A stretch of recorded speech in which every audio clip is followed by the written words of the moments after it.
వంశధార జలాలు పూర్తి స్థాయిలో సద్వినియోగం చేసుకోలేదని వారు ప్రధాన ప్రాంతంలో కొంతమంది రైతులు ఉద్యమం ప్రారంభించాలని సిద్ధమవుతున్నారు.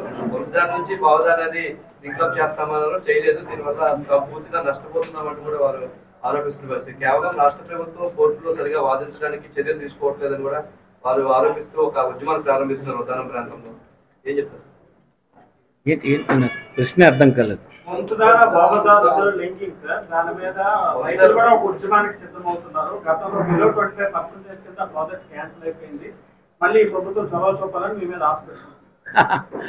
ఆ ప్రాజెక్టా? అది కమిషన్ల ప్రాజెక్ట్.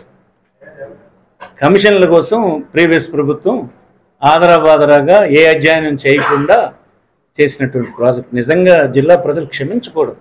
6,000 కోట్లు తగలబెట్టి కమిషన్లు పుచ్చుకోవడానికి చేసిన పని అది. అదే అవగాహన లేదు. రిజర్వాయర్కే నీరు లేకపోతే అదే అదే చేస్తారు. ఏముందా, నీరు కావాలన్న ఆతృత ఉంటుంది తప్ప నీరు ఎలా రావాలన్నది కూడా తెలియదు. వంశధార ఎక్కడ, ఇచ్చాపురం ఎక్కడ, దీని గ్రావిటీ ఏంటి, దీని గ్రావిటీ ఎక్కడ దాకా వస్తుంది ఏమీ చూడకుండా ఊరకనే యాజిటేషన్స్ చేస్తే అవి రాజకీయాలకు పనికి వస్తాయి కానీ రైతాంగానికి ఏం పనికి వస్తాయి?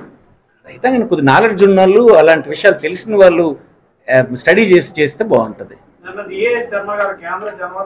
చాలా ఎందుకు అంత డెప్త్లోకి వెళ్ళిపోతావు? చెప్పాను కదా, గ్రావిటీ అలౌ చేయదు అది.